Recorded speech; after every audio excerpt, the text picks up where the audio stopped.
This was never about love crossing borders. This was about money crossing hands. What if the fights were not chaos? What if the waiting was not bad luck? What if the story you watched was shaped to keep one thing flowing? Control. You watched this on 90 Day Fiancé and you were told it was culture clash. Age gap. Disapproving parents. Endless obstacles. But sit with one question before anything else moves forward. Who benefited every time things slowed down? Welcome to TLC Drama Live. I am Sabrina. If you follow this show because you want more than surface drama, hit subscribe and stay with me. And tell me in the comments as we go. Did you ever feel something here did not line up? Here is the core question we are going to hold from start to finish. Was this love fighting the world? Or was love used? On screen, Jenny waited. She waited to marry. She waited to be accepted. She waited for peace. Every delay was framed as heartbreak. Every pause was framed as sacrifice. But waiting is not neutral. Waiting shifts power. Waiting drains confidence. Waiting keeps someone hoping instead of deciding. Watch the pattern without emotion for a second.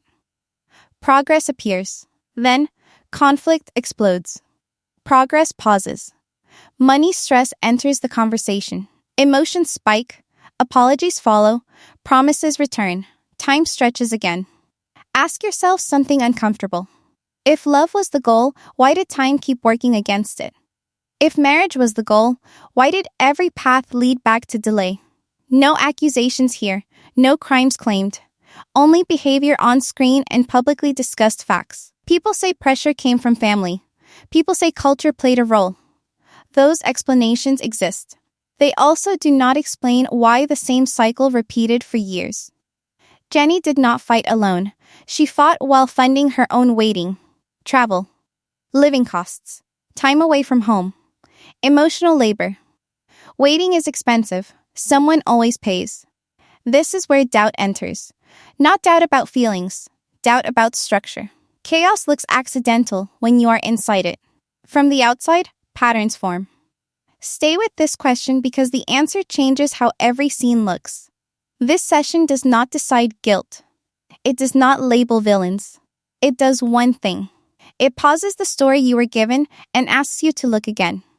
If love was real, it should move forward. If love stalled, someone benefited from the stall. And in the next session, we are going back to the early days. Not to repeat the fairy tale, but to see where the waiting began and who never seemed in a hurry. Before the theories, rewind to what you actually saw on screen. An older American woman. A younger Indian man. An age gap that made people uncomfortable. A family that said no again and again. Tears. Apologies. Promises. Missed timelines. Years passing while everyone stayed in the same place. That part is real. You watched it happen on 90 Day Fiancé. No exaggeration needed. Jenny showed up openly. She packed her life. She moved countries. She waited in apartments while arguments played out in front of cameras. She cried. She defended Sumit to her own family. She stayed when leaving would have been easier. Sumit cried too. He said he loved her. He said he felt trapped.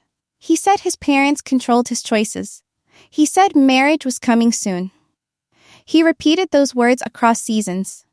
The parents fought back on camera. His mother rejected Jenny harshly. His father stood firm. Family honor, social pressure, public shame. Those scenes were raw and uncomfortable. They felt authentic. And here is where people stop thinking and start choosing sides. Some viewers saw Jenny as naive. Some saw Sumit as weak. Some blamed culture. Some blamed age. Some blamed the show itself. Pause.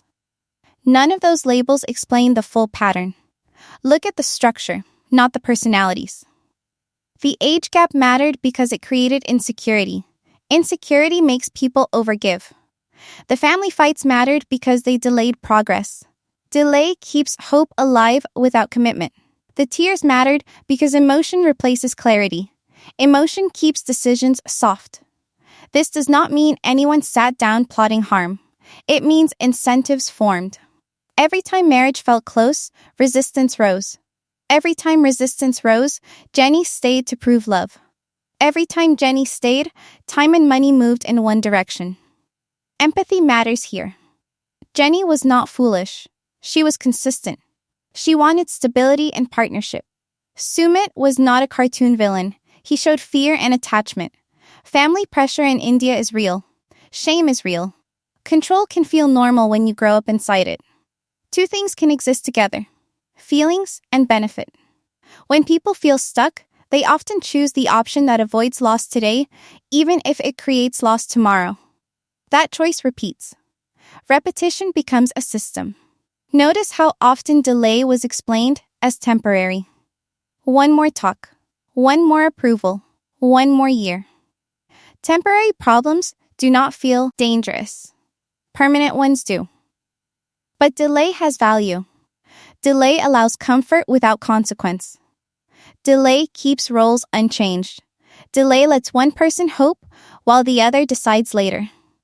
This is the moment to ask who gained breathing room every time the clock reset.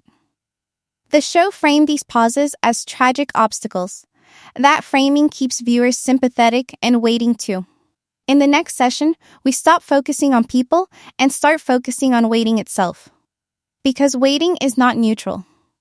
And once you see how waiting works, the story starts shifting in ways you cannot unsee. Take a breath here. This part is quieter. This is where patterns matter more than drama. Delay is not empty space. Delay does work. When one person waits and the other decides, power tilts. Not because someone is evil, but because uncertainty changes behavior. The person waiting starts adjusting. They soften boundaries. They accept less clarity. They tell themselves patience equals love. Uncertainty drains confidence. You stop asking direct questions because you fear the answer. You stop pushing because pushing risks loss. So you wait. Waiting feels safer than knowing. Watch how this played out on screen. Each pause came with reassurance. Marriage is coming. Approval is close. Things are improving.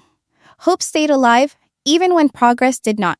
This matters because human brains struggle with open loops. When something feels unfinished, we stay attached. We invest more time because we already invested time. That is not weakness. That is normal psychology. Repeated pauses change decision-making. The first delay feels temporary. The second feels frustrating. The third feels familiar. By the fourth, leaving feels harder than staying. Not because love grew stronger, but because walking away would mean admitting years were spent waiting for nothing. This creates uneven ground. One person feels pressure to prove commitment. The other feels comfort knowing time buys safety. Nobody has to plan this for it to work. Systems form on their own when incentives align. This is why delay can become leverage. Every time the finish line moved, Jenny adjusted her expectations. Smaller wins felt like progress. A calmer week felt like hope. A kind conversation felt like resolution. Big goals shrank into survival. Meanwhile, uncertainty protected the status quo. No final decision, no clean ending, no clear beginning either. Pause and ask yourself something simple. Who benefits from nothing changing? This does not mean feelings were fake. Feelings often coexist with comfort. Someone can care deeply and still avoid choices that threaten stability. Here's where empathy matters again. Avoidance does not always look cruel. It looks anxious. It looks conflicted. It looks like promising tomorrow so you do not have to face today. But avoidance has effects. It shifts costs. Emotional cost. Time cost. Financial cost. Notice how often stress conversations included money without detail. Living costs. Travel strain. Work pressure. Future worries. No numbers yet. Just the presence of money stress in moments of conflict. That is not accidental. Money shows up when time stretches. If waiting has no cost, it would not hurt. The pain tells you someone is paying. At this stage, nothing illegal is claimed. Nothing secret is assumed. This is about behavior visible on screen and the quiet mechanics underneath. When uncertainty becomes routine, it trains people to accept less. When delay repeats, it stops feeling temporary. It becomes the structure.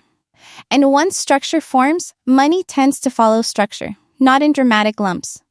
In steady, quiet ways that feel normal at the time.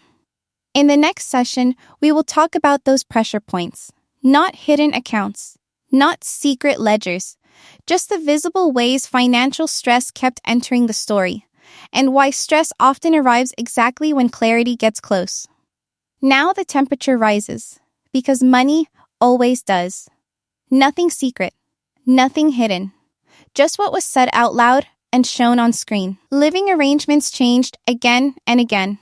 Apartments paid for without permanence. Moving costs stacked up. Flights back and forth. Long stretches without steady work. Conversations about bills that never fully landed on numbers, only stress. You saw Jenny leave her home in the US. You saw her settle in India without the security she expected. You saw her wait inside spaces that never felt temporary but were never allowed to feel permanent either. Money stress entered the story during moments of tension, not as a spreadsheet, as anxiety, as worry, as pressure layered on top of emotional strain. This matters because financial pressure narrows choices. When money feels tight, people cling harder to stability. Even unstable stability feels better than starting over broke and alone. Listen to the language used on screen. We cannot afford this yet. We need more time. Things are complicated right now. Those phrases sound reasonable. They also delay decisions without ending relationships. Work gaps appeared. Jobs changed. Plans shifted. Responsibility blurred. Who was supporting whom became fuzzy. That fuzziness kept conversations soft instead of firm. Nobody needed to ask for money directly for pressure to exist. Pressure works best when it feels shared. When one person believes staying helps both of them survive. Notice something else. Each time clarity approached, stress spiked. When marriage talk returned, money talk followed. When timelines came up, expenses entered the scene. Stress creates fog. Fog delays action. This does not accuse anyone of theft. It does not claim scams. It does not invent transfers or totals. It observes something simpler. Pressure increased exactly when choices mattered most. And pressure benefits someone. Pressure keeps people negotiating instead of deciding. Pressure keeps hope alive while certainty stays out of reach. Pressure keeps one person investing emotionally and financially while the other stays protected by uncertainty. Jenny absorbed visible costs. Relocation. Time. Emotional labor. Support during conflict. Those costs were not framed as transactions. They were framed as love.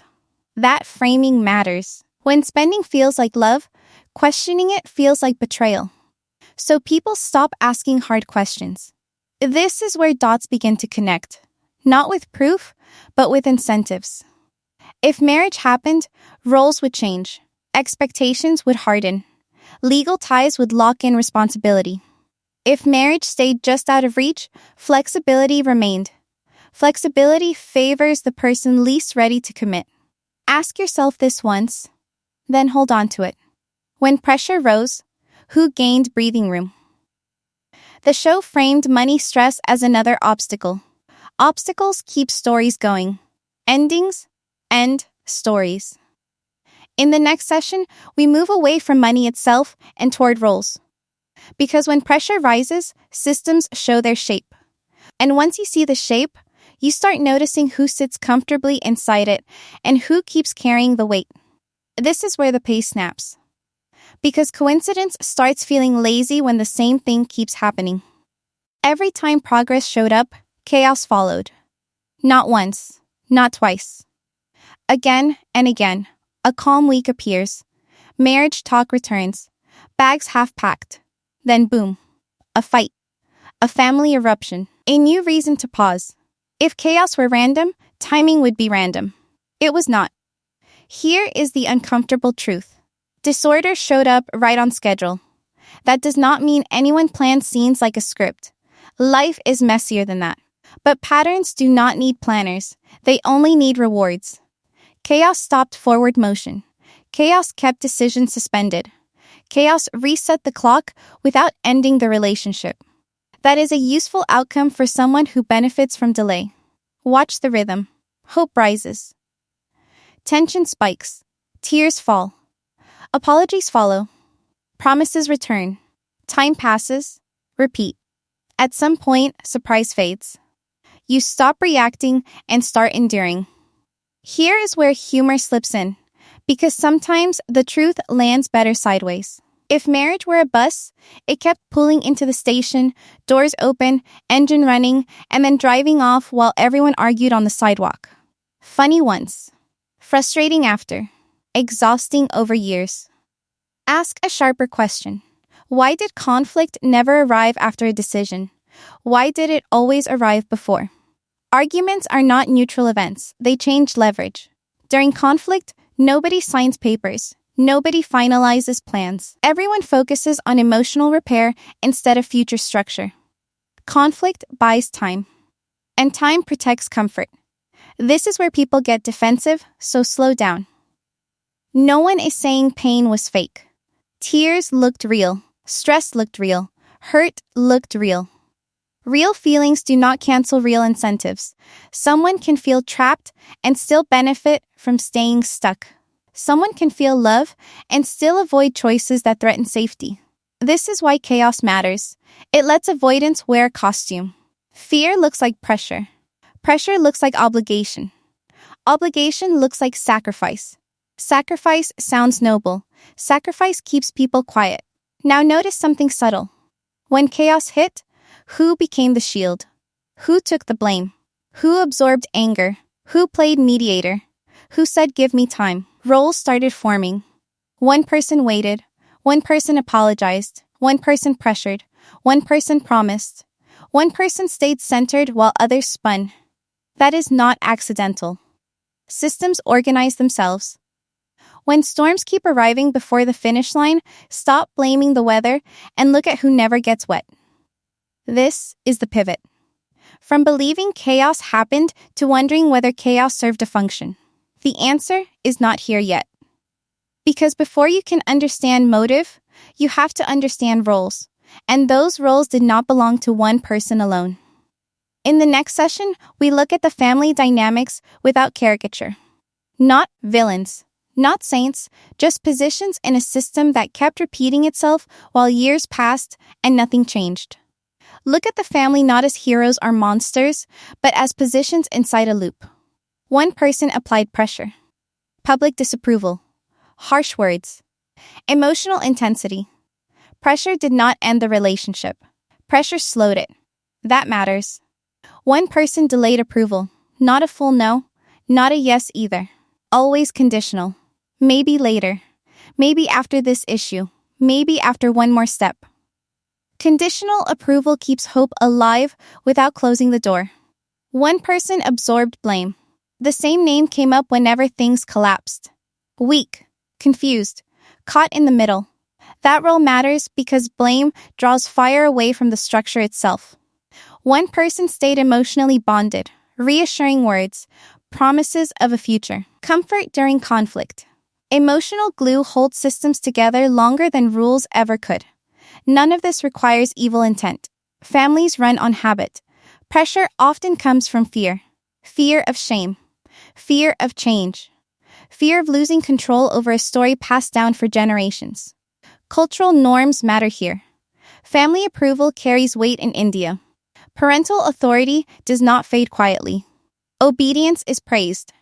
Defiance has consequences. Those realities are real and deserve respect. Respect does not erase impact. Pressure can harm even when motives feel protective. Delay can damage even when framed as caution. Silence can hurt even when it avoids conflict. Now look at the shape of this system. Pressure comes from one side. Hope comes from another. Blame circles the center. And in the middle sits the person who never fully commits and never fully leaves. The middle is safe. The middle avoids loss. The middle lets time pass without consequences landing. That is why the middle holds power. If everyone pulls and pushes while one person stays centered, ask who benefits from never choosing. The next step is uncomfortable. Because once you see who stays protected inside the storm, you start asking whether staying conflicted became easier than becoming clear.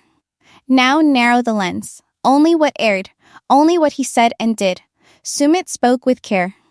He used gentle language. He promised future change without locking dates. His words softened conflict. His actions slowed outcomes. Early on, he described himself as trapped. Later, he described himself as tired. Over time, the tone shifted from urgency to endurance. That shift matters. When pressure rose, he reassured. When timelines appeared, he asked for patience. When marriage felt close, he focused on family approval. Each move reduced immediate conflict. Each move postponed decision. This is not an attack on character. It is a question of agency. Being passive still produces outcomes. Avoiding choice still shapes lives. Saying soon again and again trains others to wait. Did fear guide him? Or did comfort settle in? Comfort is quiet. Comfort looks like stability without final responsibility. Comfort allows affection without commitment. Comfort avoids rupture. Watch what never happened. Clear deadlines. Firm boundaries. A moment where he said yes or no and accepted the fallout. Instead, there was always later. That later protected him from loss on all sides. Family stayed. Relationship stayed. Life continued. This is where the question sharpens. When delay keeps you safe, does staying undecided become a choice? The next session widens again, because no one operates alone. And the audience plays a role too, whether we admit it or not. Step back again. This part includes you. And me. We believe the love story because we wanted to. Struggle feels honest. Waiting feels noble. Sacrifice looks like proof. When two people push against the world, we root for them to win. Production knows this. They frame obstacles as romance fuel. Every delay becomes a test. Every tear becomes evidence of depth. Resolution stays distant because distance keeps viewers invested. That does not make viewers foolish. It makes us human. Stories teach us to admire endurance, to praise staying power, to distrust easy exits.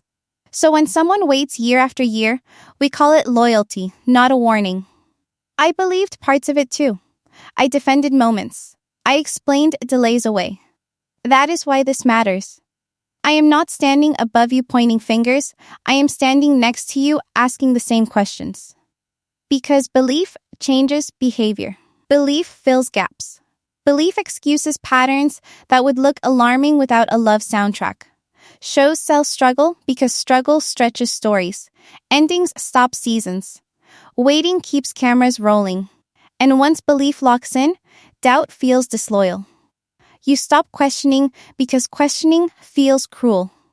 If belief keeps us watching, waiting, and excusing, who benefits when belief never breaks? The next session turns quiet again. Because the cost of belief does not show up on screen the same way. It shows up later, when time is gone and clarity arrives too late. Slow this down. Put cameras aside for a moment and sit with Jenny as a person. Not a headline, not a storyline. A woman who planned a chapter and watched it stretch into years. She arrived with hope, not blind hope, chosen hope. She made decisions. She packed her life. She crossed an ocean believing effort would lead somewhere solid. Loneliness crept in quietly, not dramatic, just long days.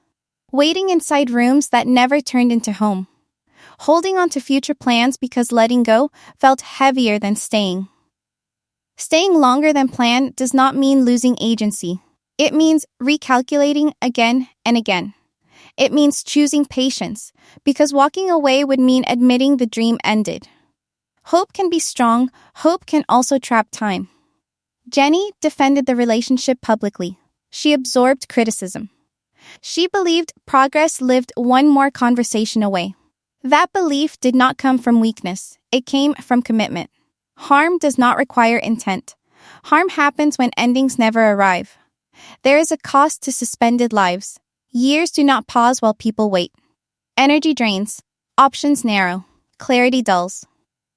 What hurts most is not conflict. It is the absence of a clean ending.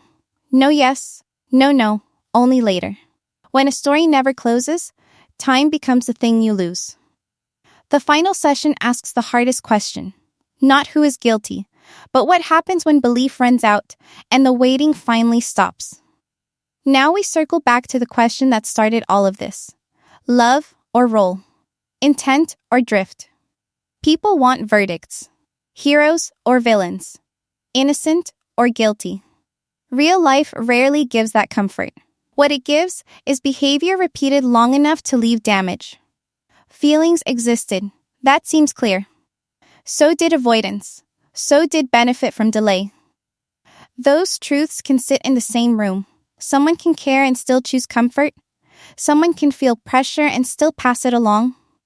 Someone can stay conflicted until conflict becomes a shield. This story does not end with handcuffs or confessions. It ends with something quieter. Belief wearing thin. Waiting losing meaning. Time asking questions no one wants to answer. When belief runs out, systems collapse fast. Roles stop working. Excuses lose power. Silence gets loud. That moment is where real consequences begin. Not legal ones. Personal ones. Who do you become when the story you lived inside no longer holds? Jenny reached a point where hope could not stretch anymore. Sumit reached a point where delay stopped protecting him. Families reached a point where pressure stopped working. No verdict here. Only clarity earned the hard way. If love was real, it needed action. If love was used, the cost is already paid. The truth may sit somewhere uncomfortable between those poles. And this is not the end. Because when belief breaks, aftermath follows. Choices get made. Distance appears. And the quiet after years of noise tells you more than any argument ever did. In the next video, we follow what happens after waiting ends. When comfort disappears.